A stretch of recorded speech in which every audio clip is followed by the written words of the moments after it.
Hi friends, ఈరోజు మన recipe వచ్చేసి తోటకూర ఫ్రై అండి. ఇలా తోటకూరని 4 కట్టలు తీసుకున్నాను. ఇలా కట్ చేసి శుభ్రంగా కడిగేసి పక్కన పెట్టుకున్నానండి.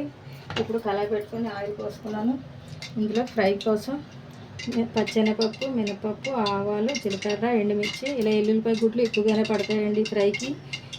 ఇందులో వేసుకొని వేయించేసుకుంటున్నాను.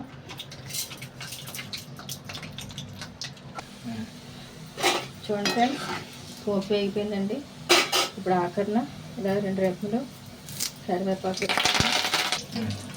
ఇప్పుడు ఇందులోనే మనం కడిగి చేసుకున్నాం తోటకూర కూడా వేసేసుకుందాం.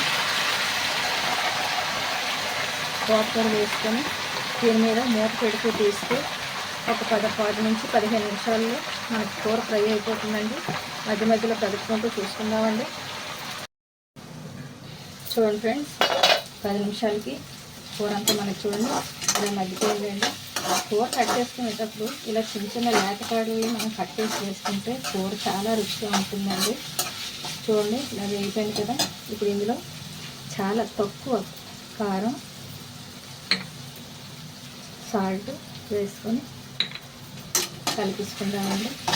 ఇప్పుడు ఉప్పు కారం వేసిన తర్వాత ఒక్క 2 నిమిషాల పాటు వేసుకుందాం. చూడండి ఫ్రెండ్స్, తోటకూర ఫ్రై అయిపోయిందండి, రెడీ అయిపోయిందండి. అంతేనండి, ఎంతో రుచిగా ఉండే తోటకూర ఫ్రై రెడీ అయిపోయిందండి. Thank you for watching. Please subscribe my channel.